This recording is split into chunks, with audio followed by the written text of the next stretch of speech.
like to welcome everybody to the New Ulm Human Rights Commission September 25th meeting. I'd like to call to order. First, we will start with the approval of the agenda or any changes. I would like to table the Education Committee report one more time.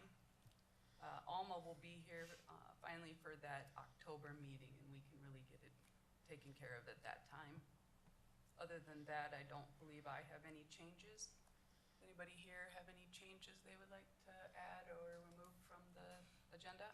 I think we just want to make sure we keep the Human Rights Award. It's fall now, and we keep that on the agenda. That I had a note to include that in our October meeting. Okay, that's good. Anything else? Do I have a motion to approve the agenda? So moved.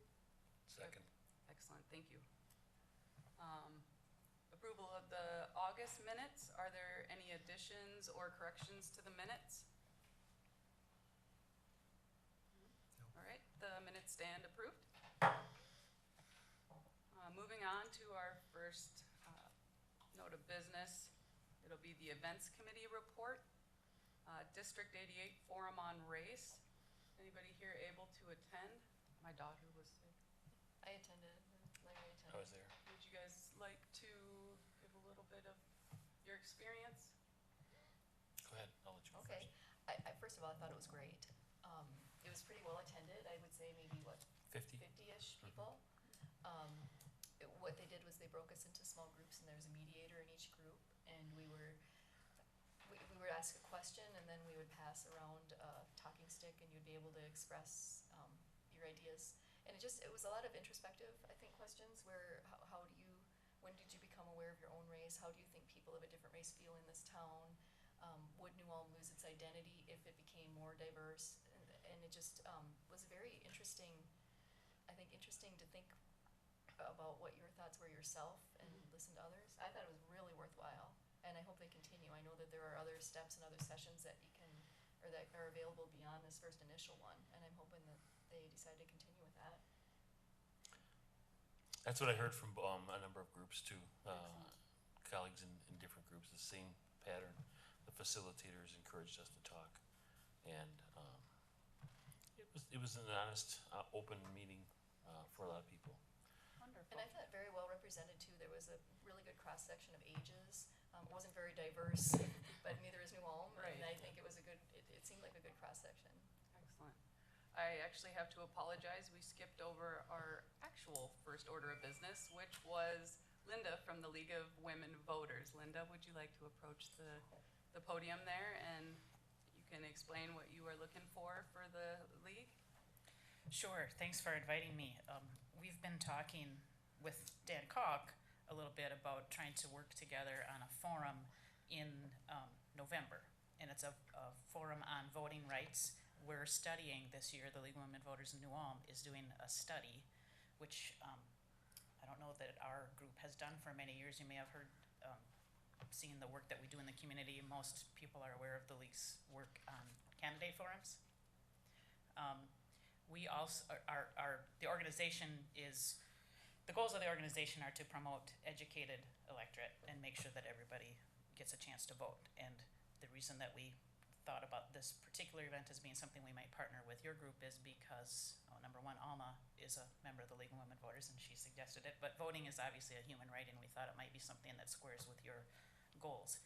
So back to a study.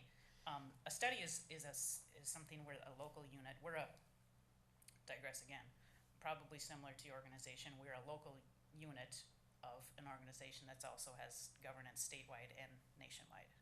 So when you see us at candidate forums, and often when we put on public forums, our goal is to be neutral, to not take a particular position, and to try and make sure that both sides or all sides are heard on any particular issue to educate the public. The League also has a second role, or occasionally steps into a second role, where we are going to take a position about something, and often those will be consistent with the goals of our state, national, and local, and in particular in this example, it's going to be promoting fair and effective voting. So we are going to do a study. A study process involves gathering information, from the public in many different ways, and in the end, we'll put together some kind of position paper locally that we'll, possibly adopt at our annual meeting and then forward on to our state and national organization. So in November, we're gonna hold a public forum, and that public forum is kind of part of the process of our study, which is basically trying to track the issue of integrity in elections. Obviously, a big issue in the last national and election, this idea that there's a lot of voter fraud, there's a lot of talk about the idea that that's just not true, that voter fraud doesn't occur. There's those who insist that it does. And so the forum, in an effort to try and get at that issue, we've got a panel that's gonna, like a two-part panel. So the first panel will be, or two panels. The first panel is gonna talk about the process so that we can educate ourselves on what's going on now, how you register for vote, what happens with the information, et cetera. And then the second panel will discuss policy, and we'll talk a little bit more specifically about what kind of issues are on the national and local stage. And hopefully the first part will provide us a background education to understand what we're talking about in the second part. The forum will be on November 14th. We're gonna hold it at the community center here in New Ulm. The panel members, let's see here.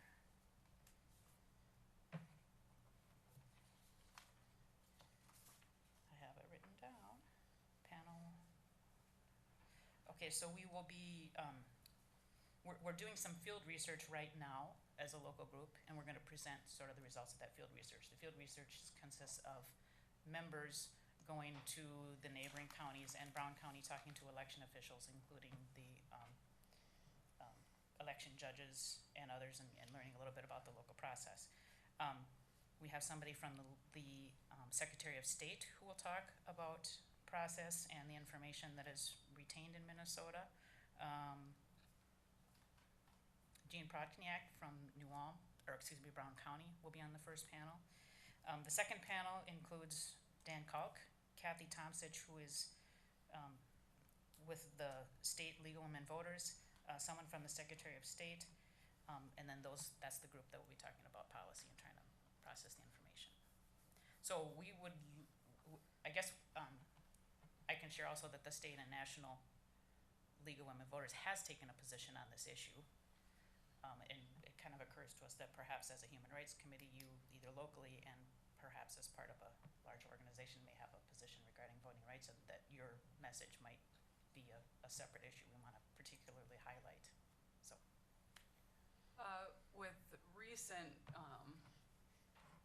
current events here in New Ulm, has the League of Women Voters, come to a consensus on the possible updating of the machines and closures of possible polling locations?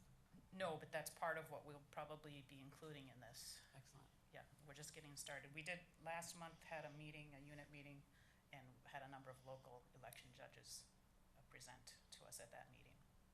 Yep. I believe today is actually National Voter Registration Day, or Awareness Day, so it's a good day to have you here. Yeah. I assume, Dan, you'll be in contact with Linda going forward and can fill us in the next meeting, what has been changed or updated or anything we need to know?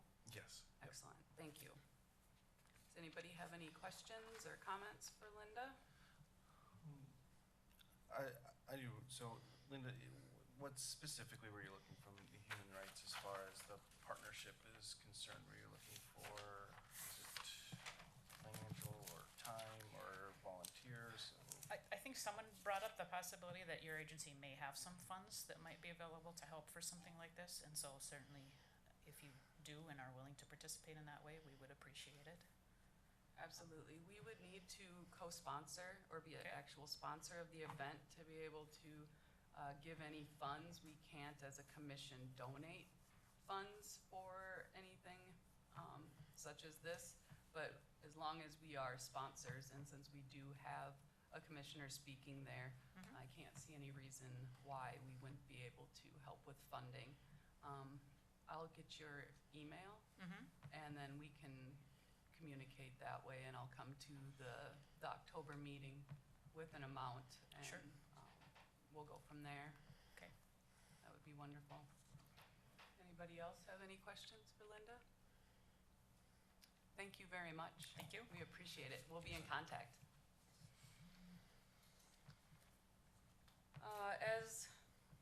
We'll go ahead and move back on to the Events Committee report.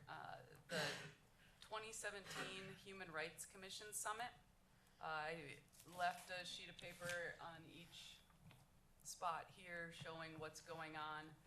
It's from 10:30 to 2:30 at the U of M on October 4th. Looks like registration fee is $25. That would be refundable or reimbursable from the Human Rights Commission. I would just need a receipt that we can give to Lisa. Let me know if anybody is interested in attending or plans on attending, and I will let Lisa know to watch for any reimbursement forms to come through. We're gonna skip over letter C because that's the voter fraud panel we just spoke about. We can do an update in October as to, how it's progressing. Does anybody have anything to input under the events committee reporting? Jackie, maybe I do, just as long as I'm thinking about it here. Do you think perhaps maybe having a subcommittee of events to discuss the League of Women Voters Forum? My thinking is just if we waited until October 23rd to kind of discuss maybe, do we have a position? If so, what is that? How do we want to articulate that as a group? We may be kind of running up against the clock. And so I thought maybe if we met briefly, like 2 weeks from now, we could come back with October and maybe actually have something in place. I think that's a great idea. Does anybody here remember what subcommittee they are on? I'm on the education committee. I think Dee volunteered for the events committee. I'm in education. Okay. Larry, I think I'm in education. okay. You were events. Okay, so we, And Tim too. yep, initially we have Tim, Lori, and Dee that would be able to, you can set up a meeting with for subcommittee. And Tim B too. Both Tims? Just one. Yeah. Both on that. Oh, okay. Yes. All right. Okay, we're gonna move on to community outreach. Dave, before I have you come up to the podium, I would like to read the email that we received from a concerned community member, if that's all right with everybody. Hello, my name is Jay Backer, and I am a sergeant with the New Ulm Police Department.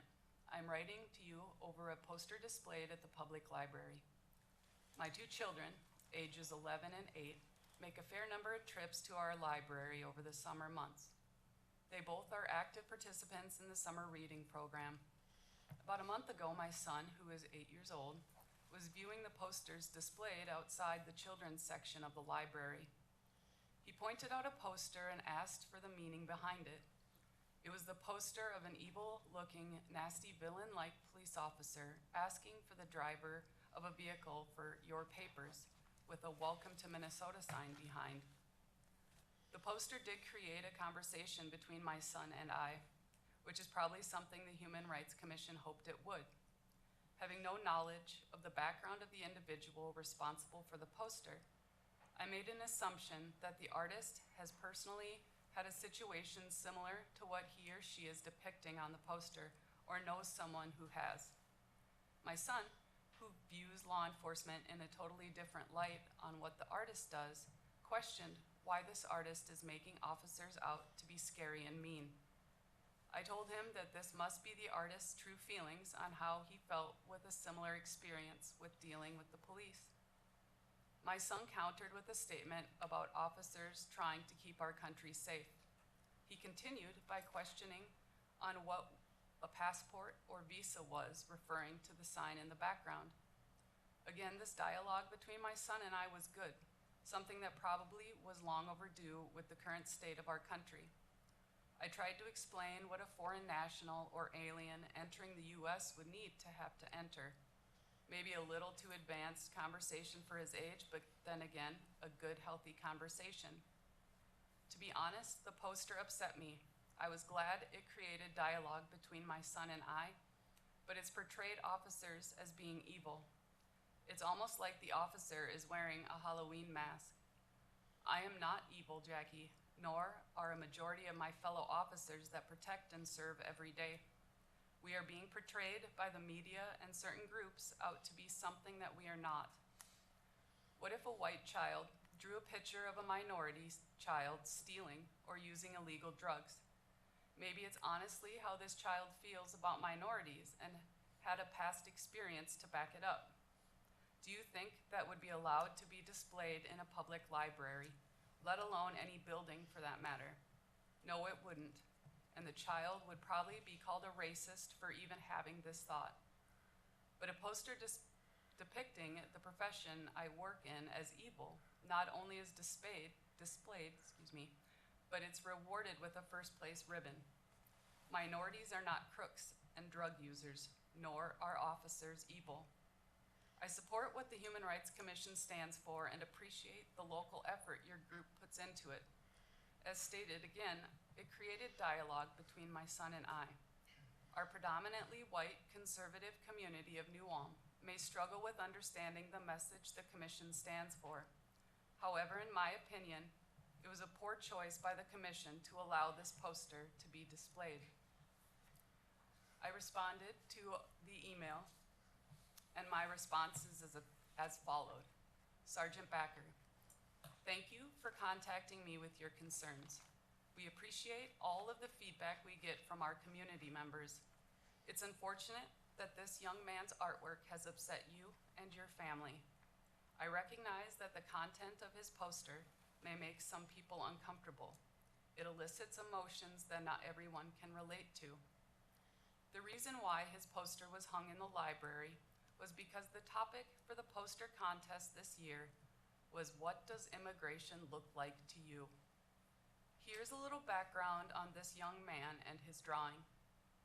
He is in 12th grade. He is not from the USA, and it is my understanding that this is from his personal experience. Artistic expression has the ability to make people uncomfortable. No matter if you love it or hate it, art is meant to elicit a response, evoke emotion, and encourage conversation. The interaction between law enforcement and minorities is a touchy subject, taboo almost, which I think can be difficult for people in a predominantly conservative, white Christian community to be cognizant of. I personally have multiple friends and family members who are in law enforcement, and I recognize and applaud the importance of what you and other officers do to keep our communities safe. I value your feedback and will make sure that your concerns are brought to the attention of the commission at our next meeting, and I invite you to attend our meeting if you would like to voice your concerns in person. And then I explained where our meeting was going to be held this month. So, as the Human Rights Commission, it is our job to not only advocate for everyone in the community, but also to address concerns of everyone in the community. And I would like to have Commander Dave Borkert approach the podium so he can help shed some light on this as well. Madam Chair, members of the committee, I believe the email correspondence kind of explains itself. I had been approached earlier regarding the artwork, and initially I hadn't seen it, so I didn't quite know what they were referring to. Well, then they got a picture that was forwarded to me. You know, I don't like the portrayal as well. I recognize that art is art, and you know, people have a right to certainly display it. And if anything, it did. You know, we wouldn't be having this conversation right now. You couldn't ask for probably a better way, better example of, you know, how to discuss this in a, you know, non-violent way than to bring this to everyone's attention. There was also, in addition to that, there was a conversation I had with a couple of ladies, and it took place in a restaurant, and they had just kind of pulled me aside. They had viewed the same artwork, and they were, you know, pretty upset about it, or they were at least portraying that to me from their opinion. I think they're kind of maybe, there's probably a little bit more emotion, and I explained this to Jackie. I think there's a little bit more emotion than probably the situation reasonably should have probably provided. But anyhow, they were kind of upset with it. One of them had asked for, so like, well, if that's how the human rights is gonna be conducting business, then I'm not gonna have my sign up anymore. And then they had ultimately given me a sign back, and I forgot I was gonna be bringing it back here, but I'll just give it to Lisa. Is that all right? Yes, that works great. And she did give me that sign. So she was upset enough, but like I said, I think a little bit, and I sometimes have those encounters in my profession, you know, where you're talking with someone and it's almost just kind of like they're playing on each other a little bit and they get themselves a little bit more riled up than, again, what I reasonably believe that the situation dictated. Because the artwork kind of speaks for itself. Again, it somewhat upset me, upset one of my coworkers. Obviously, these ladies, at the same time, that's all it is. You know, it didn't go any further than that either. It didn't. But when I talked with Madam Chair, she had said if I could maybe come here and represent the police department and just discuss this further. So that's the background. Any questions, or can we maybe exchange some Definitely. comments? Can I have some input from the commissioners who have just heard the letter and, just some feedback from everybody on thoughts? And Madam Chair, if I could just add one more thing. Yes, sir. They had told me, and I say I believe it was the ladies had said that they had expressed that to, I'm getting some feedback here from the mic, but they said that they had mentioned this to the library, how disappointed they were. I contacted the director and she received nothing. Not that that would have made any difference, but I'm not calling anybody, I mean, I know I'm on camera here, I'm not calling anybody a fibber, but I mean, I did follow up on that and they said that they didn't receive anything. So that's where it is right now. That's the amount of information that I know about the subject. Excellent, thank you. Good. I'll just jump in first, Madam Chair. I agree with your response. I think that was candid and accurate and direct.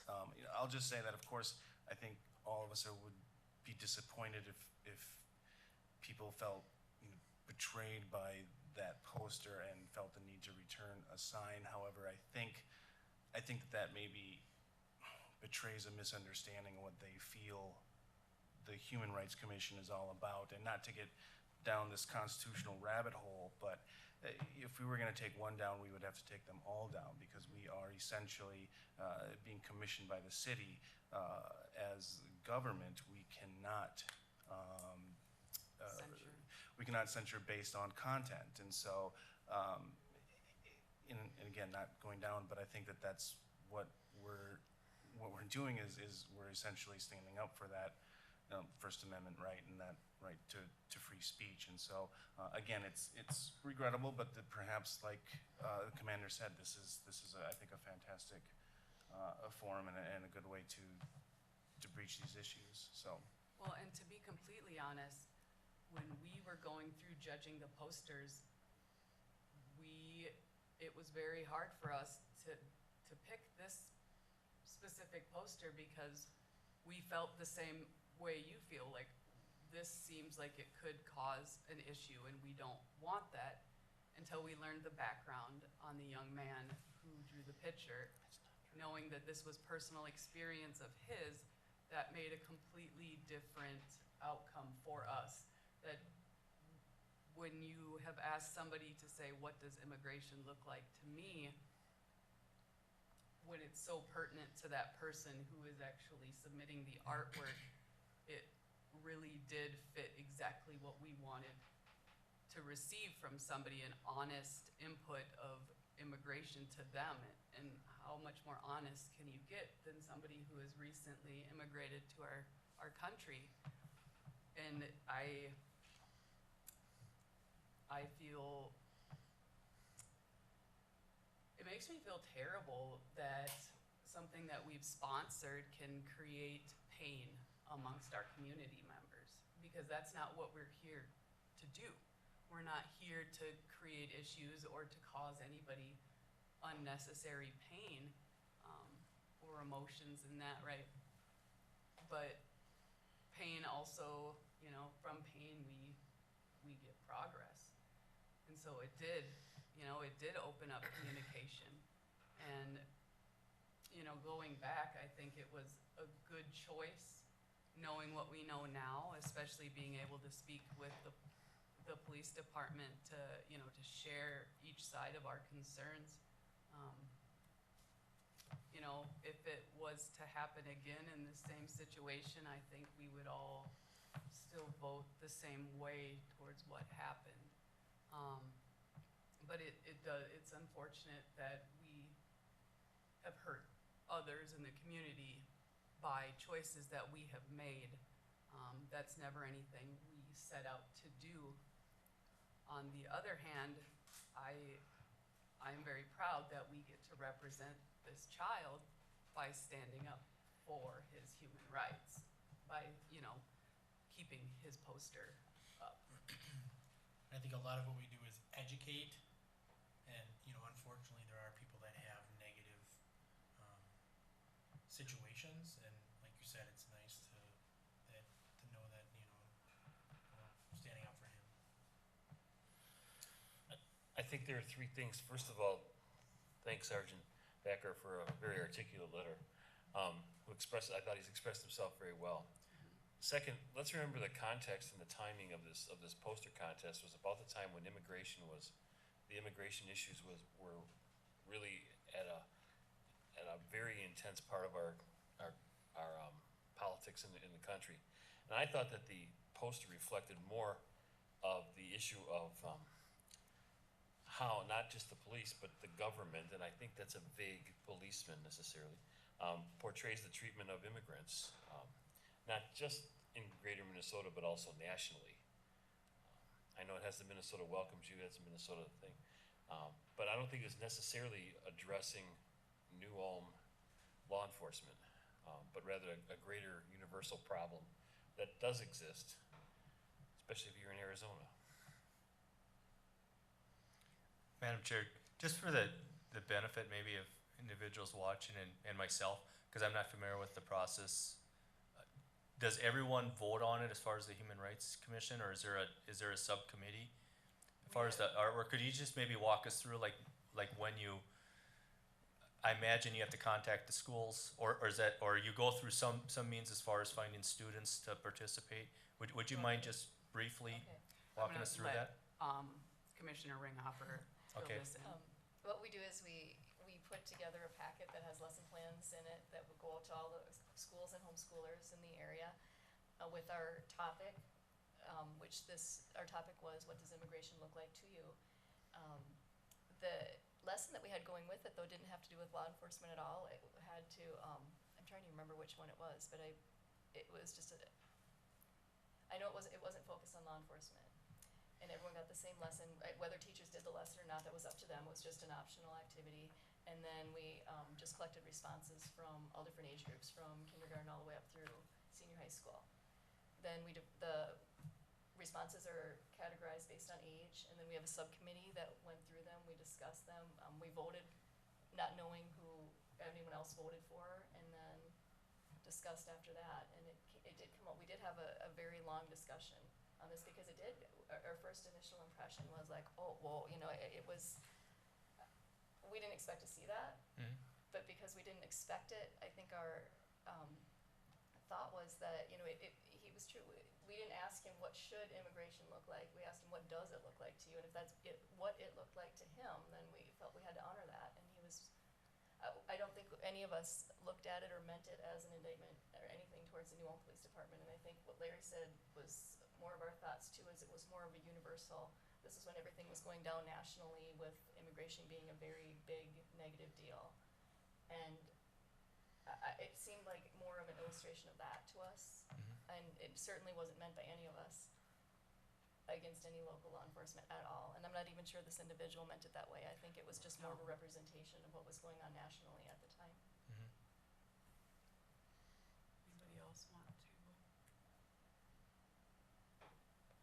I think you've echo what you've been saying Yeah. too, is, it doesn't say New Ulm, it says Minnesota, so I'm suspecting this happened somewhere in Minnesota, and that was his experience. It perhaps tells you that we as a society have work to do to put people at ease. I mean, I think, I saw some very controversial pictures at the state fair for some of the same reasons, like, whoa, you look at it and you think, that prompted a great deal of conversation, but there it was as a state winner for some pretty significant stuff to it, and, it's conversation. It is art, it is not art that we all like, and not everybody appreciates all kinds of art.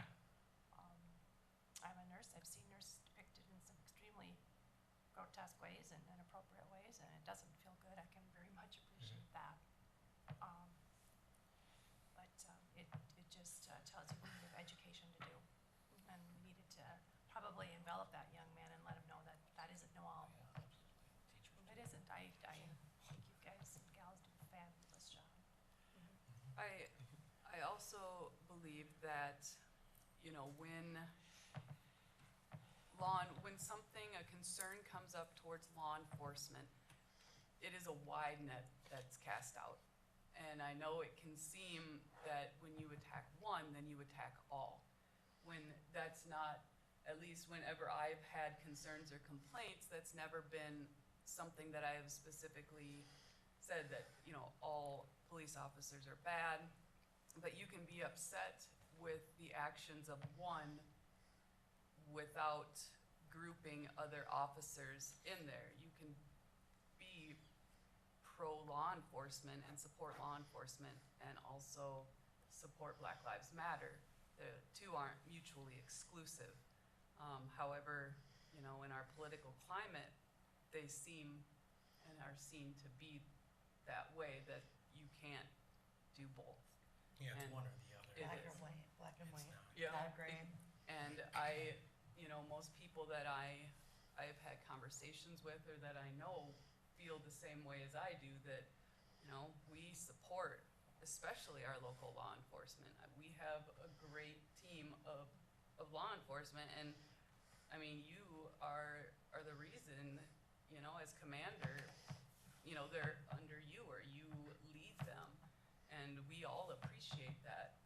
And I think that our commission has a great relationship with local law enforcement, which I know not all commissions can say.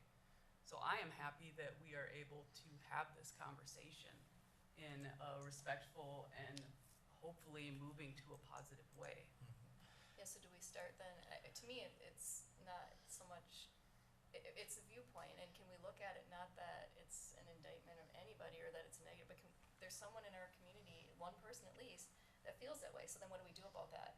And we wouldn't have known that. You know, here we think, okay, everything is all fine, or what are we gonna do? So there's someone that feels that way, now how are we gonna change it, or how are the police gonna work, maybe even with us, to change that viewpoint? I think that, like Sergeant Becker, a conversation he had with his young son, I think we could also learn from that, and perhaps maybe we could all work a little harder at building better community relationships, especially with the evolving diversity of New Ulm. All of us could do better at having conversations like he did with his son, like with each other in the community.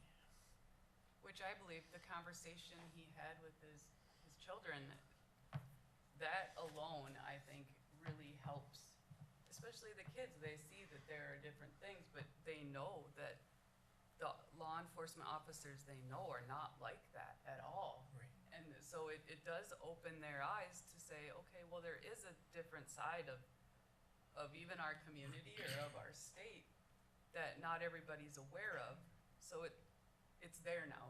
That's been planted in the back of their minds to know that that not everything is as it seems sometimes. Maybe not as kosher as it seems. And Right. I know it's a cliche, but you say, walk a mile in someone else's shoes and, see how you feel. Everybody's got a different perspective. Yeah. And they're not always positive. Commander? Oh, go ahead. You could also look at that picture and you think about, just take New Mexico, where immigrants are being asked to leave and unfortunately it's law enforcement that's having to reinforce that and how awful that must feel as a law officer to have to, potentially enforce their state law that says immigrants must go. And you think about what he's also saying is that also his fear that someone's gonna come to him and ask for your papers, which is, out west that's happening. So could be that too, and then, hey, Minnesota welcomes you. I'm afraid you're gonna ask me for my paper. You think about another perspective of what that Do they picture could truly be. welcome It me? doesn't feel Right. welcoming. Yeah, I'm afraid of this, What is the stance of the Brown County or the New Ulm Police Department on immigration and undocumented immigrants if they are come upon by law enforcement, either arrested or, traffic stop along those lines? What are your policies or procedures in that route? Madam Chair, I can only speak on behalf of the Nome Police Department. Our process is that if we take someone into custody for whatever reason, we alert essentially the judge, and I'm not gonna, speak for the judge either. I know a common method is, what I've seen in the past is that bail gets doubled or at least raised slightly, simply because bail is it's not punishment, it's meant for their promise to appear, a method for that person to reappear in court. So, that's something outside of our control, but that's been the practice from my experience. We don't come across it a lot. If ICE is in town, they generally work independently long before any of these issues. We'll know that they're here, and that's about it, because they want to, just for security and safety issues, that they realize that someone isn't kidnapping someone, that they are in fact, bona fide, legitimate law enforcement agency. But as far as our working with them, we would, if we're asked for, if we have to back them up or something like that. But that's the practice. But I believe your question was more aimed towards, like, if we encounter someone on a normal traffic stop or whatever law enforcement is involved in. In a case like that, when we take them into custody, we just simply report our observations or our findings. So you don't automatically contact ICE to alert them that there's somebody here they can pick up and then, take to a detention center or anything like The that? Nome Police Department does not. We just basically report our findings, and if we're directed to do so, then we would. From my experience, we never had that encounter. Okay. And then, Madam Chair, also, regarding that, I just wanted to comment just briefly. When I had said that, when I had viewed this and I had done it basically from a photo sent to my phone, the artwork upset me, in the sense that, when I say upset, not really anger, but more like you kind of feel bad that there's certain people that are portraying you in that sense. More, the emotion is probably closer to sadness than anger, but maybe a little bit of a mixture of that in there. As far as, I think, this whole process, I commend you. I think that this was a nice opportunity. We wouldn't be having this conversation. I think these situations these discussions need to happen, and this was a very nice opportunity.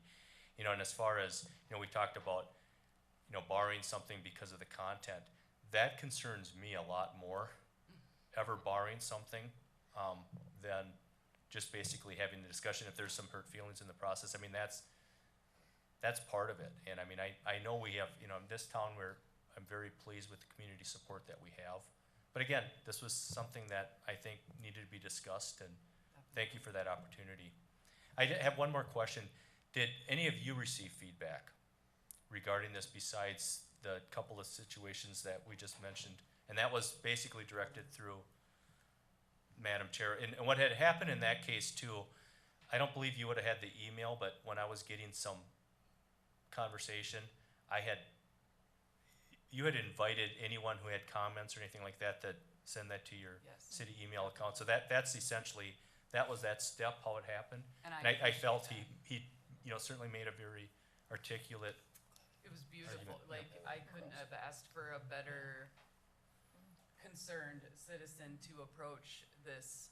I mean, it was just respectful, it was the perfect response to what he felt was going on with this. Like, I couldn't change it in any way to say this is how I would rather have been approached. This was perfect. So he was unable to be here, but if you would so kindly relay to him that we really, really appreciate how he approached us, how it brought this conversation amongst all of us and with you, that, anytime we would want him to contact us again or to approach us about anything, because it was perfectly done, I think, in a positive, respectful manner. and Madam Chair, did anyone else receive any feedback, or was that basically limited to that? Just this, as far as I can. Because I received the same from the library director, and the ladies, I basically had the same invitation where they could contact the commission through you, Sure. and you didn't receive anything else. Nothing else. I had actually sent an email to the mayor and to Lisa to see if they had received any, notes or any complaints, and neither of them had received any either. Do you have any other questions of me or anything I can address?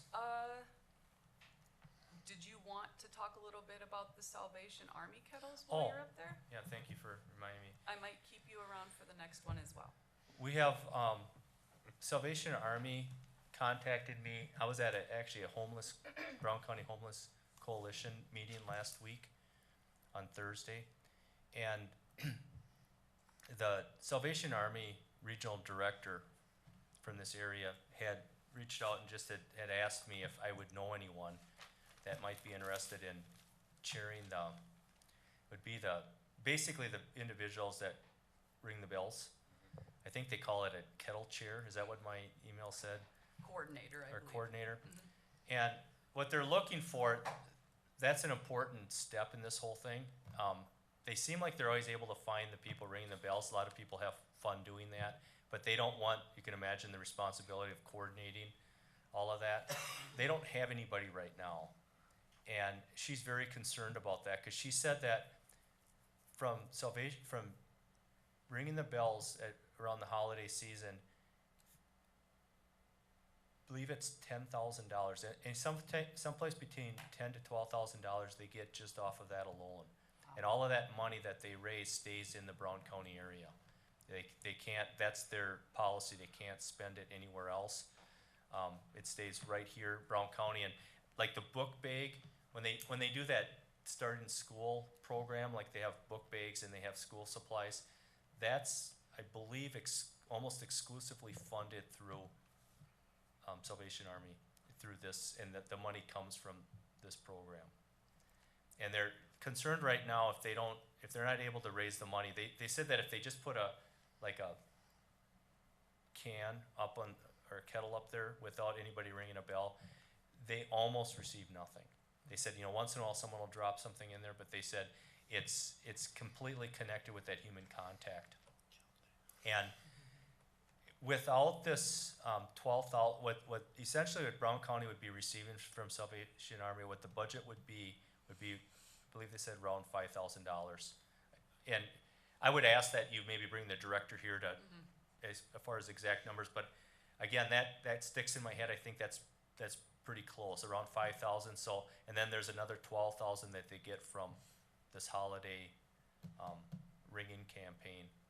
So they're looking for a coordinator. If you can think of anyone, I think maybe when we get closer to we're not that far off of the holidays at this point. I think she would be very pleased to maybe be able to have an opportunity of speaking with everyone here. Excellent. And that's all I know about that. I had just said I would pass it on. We we may need to look into this. I'm not sure how it works since Salvation Army is a Christian-based organization. If as a nonpartisan commission, And I'm not we're sure. allowed to. Even Christian-based, but they do have certain groups that they don't service because of religious and or, well, non-religious and or sexual orientation. So I'm not sure. Was that right? Yeah. I think The we need to discuss it, LGBTQ yeah. community. Yeah, they. I Yes. don't know how much we discussed now, but yeah, I think we would need to talk about whether If we we would help wanna with that or not, support or how. or not, right. And it's, you do have to, I know they do good as well, but I don't know that an endorsement then would look like. Well, I'm not we have to be affiliated with supportive them. of that. I mean, I'm happy to donate towards their causes. Right. But like I said, I just said that I would pass that on. And then you had said that when I was here, maybe bring me to address everyone if there'd be questions. That's really all I know. I have those business cards, and I had that literally like 3-minute conversation with her. Okay. Well, definitely, I will make sure that the business cards are either emailed out, I'll take a picture and email out the information. And then we can discuss how or if we would like to help towards this. Madam Chair, just at the very minimum, I think it'd be nice to capture those funds for our local community. That's, Especially for the I think the funds that come in for that are used very wisely when it comes to the backpacks. Yeah, we should just loosen up their Right, yeah. behind the scenes views. And that's, that's a lot of what it is. I recognize that you can really do good per se, but on the back end of things that might not actually be what everybody stands for, where the good comes from. So it shouldn't offset, just the basic core of their beliefs versus the good that they do in our community. Unfortunately, those things are kind of aren't mutually exclusive. They go hand in hand, I think. There you go. It's my Madam Chair, that's the first I mean, I guess I'm not, they're not in the media light a whole lot, but that's essentially the first time I ever heard that they took those strong positions. My second grade class used to ring the bell. That's what we do as a class project at night. We would go and ring the bell in Mankato, and that got to be an issue. And I didn't realize it either. Mhm. And we no longer do that because of where they stand on certain Mhm. topics. So Madam Chair, any other questions of the commission? One more thing Okay. as we move on to other current human rights issues. You and I attended the Hot Topics lunch together on the immigration and economic development. Yes. I'd just like to get your opinion on the meeting, what you think, if it was beneficial or how you think it turned out at the country club. Madam Chair, my personal opinion is I thought the speaker was very well done. And I think they touched on some, major areas of concern. I serve with the commissioner hat that I wear, I serve on a Joint Powers Workforce Board. And every month that I go to this, in fact, when they had the immigration forum that they had, I had that meeting at the exact same time in Mankato for Region 9. Oh, sure. And every month they address that the labor shortage, we're already seeing it right now, and it's going to get worse. And in fact, I have some data I could certainly share that breaks it down from comparing Brown County with the state of Minnesota. And the state of Minnesota is sort of on that losing end as well, even nationwide. So, and Brown County doesn't reflect real well on that as far as those numbers. We have a lot of work to do because our population is supposed to essentially decrease. As far as certainly our labor force, just be with the aging population. There's a few factors that play into that. One area that that's probably going to make all the difference is using all our resources, using immigration as far as becoming competitive. And there's a lot of points that Brown County really has going for them. Our location to the cities is actually pretty favorable. And they're seeing Nicollet County is growing. We're not that far off of Nicollet County. Nicollet County, Seward County, Blue Earth County continue to grow. And anything west of there keeps kind of losing a little bit each year. But again, we're at that point simply because we're not another 60 miles west, that we could really have some factors going in our favor if we're planning accordingly and if we're using all our resources. And I thought that speaker really, it was almost like he could have come right from that meeting and provided that same information. I mean, he really provided that, I thought, in a really straightforward process. Not And touched on it. political at all. Not political, because it's not political. No. It's just a matter of, are we gonna be able to meet those labor shortages or not? How are we gonna do that? I mean, it's not a political subject. And it's really coming at an interesting time. That same state demographer, I've had the opportunity of hearing the state demographer a few times talking about the labor shortages. And I can remember when she presented that subject during the recession, remember right at the country club, same type of hot topics meeting. And when she said that there's gonna be a labor shortage coming up, and at that point, we're in the middle of the recession, jobs are tough to come by. I can remember there was laughter. And she says, well, science says, I mean, we can track these numbers and we're gonna have a labor shortage. It's pretty much that simple. It's the same scale that he presented, you know, that shows the numbers are, you know, as far as our labor force keeps going down, unless there's some factors that come into play. And immigration is definitely one of them. So again, I thought he did a very nice job, considering the time that we're in right now. Right. It really, I thought, played nicely.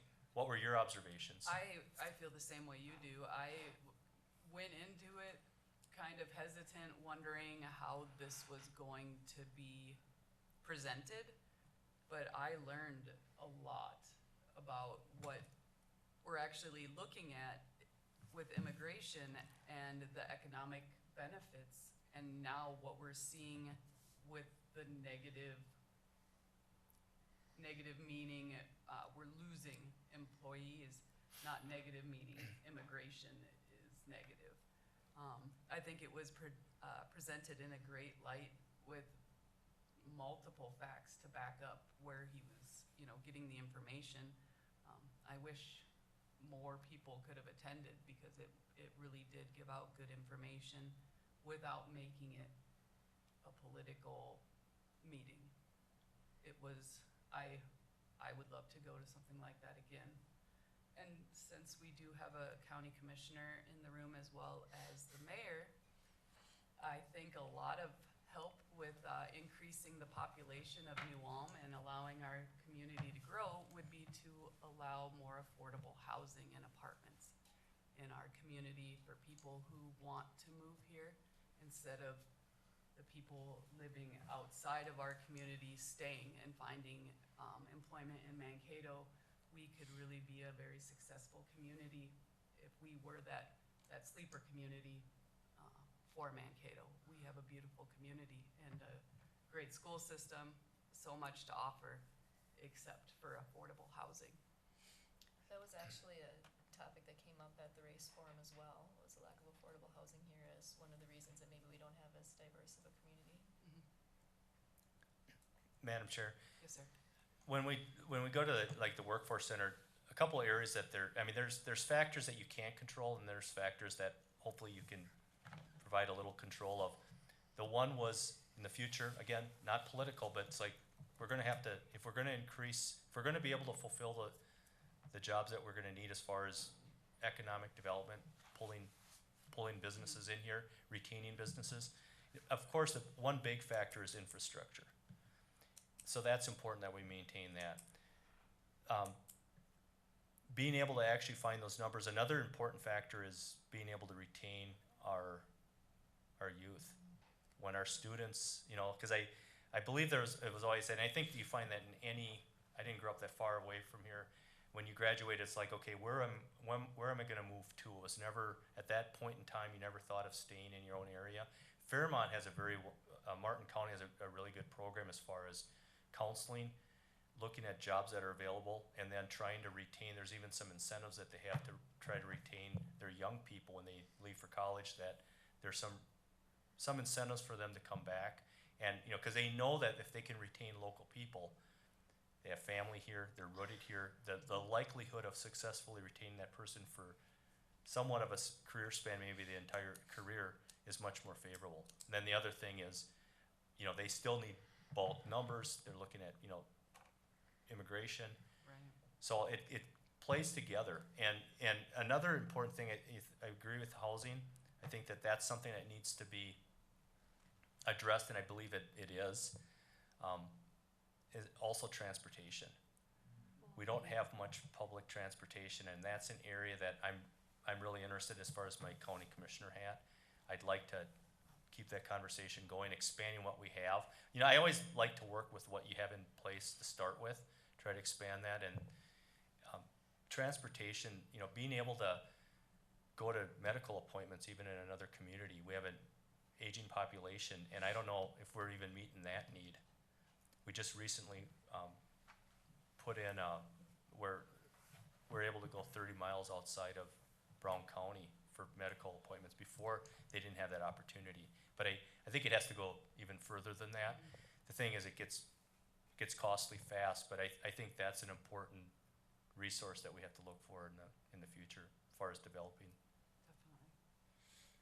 Thank you, sir. Any I other questions? appreciate Okay, it. No, well, thank you you. can return to your seat. I appreciate that. Just Moving. a couple of little comments. Yes, sir. If I may. Affordable housing. Perfect, I agree with you. We need more housing. What's affordable? There's the question. The city of New Ulm has built many houses, well, I shouldn't say many, but quite a few houses out at Milford Heights. There's 2 of them sitting empty. We kept the price down as low as we possibly could. They went out on bids. The lowest bidder got to build the building using good products, not the cheapest wood or whatever. And they decided, at that time, that they would leave the lower level, the basement, unfinished, so that someone could come in and live in a house much lower than so-called market value, and then should they decide that they have saved enough money that they can do something to the basement, then they can, you know, add value to their home. 2 houses are sitting empty. I think when people speak or use the term affordable housing, they're not speaking to actual housing. When you want young people to move back to your community, they're not coming back with a lot of money to buy houses. Right. It's apartments. It is apartments. We need You know, we're working on vast number of them. we're working on a 55 or 52 unit apartment. It's not in our hands. We've done everything we can to help them. I wrote a letter that I hopefully changed the mind of the state of Minnesota that knocked off 3 points and that made them uneligible for the grant. I think I explained to them what was happening here and why we needed this building. They're back in the running again, I guess, but it's still in the running. When Commander said transportation, not trying to, you know, blow smoke or pat myself on the back, but I personally have worked very, very hard to get Highway 14 to New Ulm. One of our representatives keeps telling me, well, it should go all the way to Brookings, South Dakota. Well, let's go one step at a time. Let's finish the stretch between Rochester and Owatonna. Let's finish the stretch from Nicollet to New Ulm, because if there's good transportation available on your private auto where you can drive on a nice road, a safe road, people won't feel quite so far out in the country. You can drive to a football game, basketball game, hockey. You can drive to the Guthrie Theater. You can do many of the things that the people that live right in the Twin Cities can do, but it's going to be less expensive for them to live here. So we're working on that. We also have another whole set of buildings going into Milford with the new developer that's just coming in out there. It takes time, it takes money, and we are working on it. It's amazing. And I just, when you were talking about Red Cross, Salvation Army, it took me way, way back to my college days when the flood hit, the big flood, hit Mankato. And many of us were out sandbagging. And I had my brand new pair of shoes on when we got called out farther out into the country. A little creek was backed up, and going through this, well, the carpets were all about this thick and they were all perfectly white, and we were allowed to come in. We were told, don't take your shoes off, come on right in. And the Salvation Army was there handing out sandwiches. The whole time that we were fighting the flood in Mankato, I never saw the Red Cross. So maybe they've changed their attitude. And I would also like to make one little Nuam comment on artwork. There's been a piece of artwork that has been drawn and painted by a very famous Nuam artist who has been the artwork has been taken out of the state capitol because it has offended some people. Because his depiction of the Native Americans they're not, quote, fully clothed. Well, if you'll check out the weather report back in the day, it was about 98 degrees and they were busy fighting. Rightfully so, by the way. Some of our famous Minnesotans were the ones that caused the problem because they didn't allow the money, they didn't listen to their problems, to their concerns. So, okay, but I don't see taking a historic picture or drawing and putting it someplace on the 3rd floor in a locked room because it offended some people. Yeah, you didn't take this picture down, but it offended some people. And that, I guess I'm trying to put all things together. I agree. Thank you. I've received many anonymous phone calls complaining about, not phone calls, excuse me, anonymous letters and emails complaining about something. I can't help them. I can't help the people if they don't tell me who they are, give me some way to contact them so I can find out exactly what their problem was, all the way to the point of getting a parking ticket and not realizing that the first ticket is free because we all make mistakes.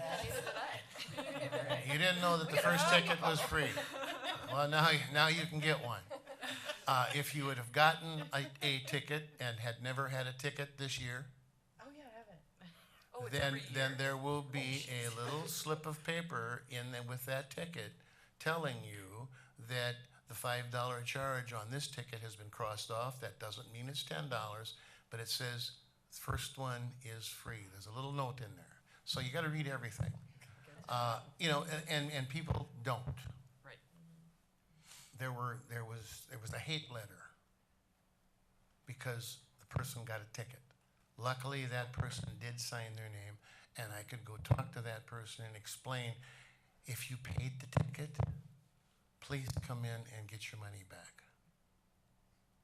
I don't know if they did or if they were embarrassed for not reading their cards. It's a tough world.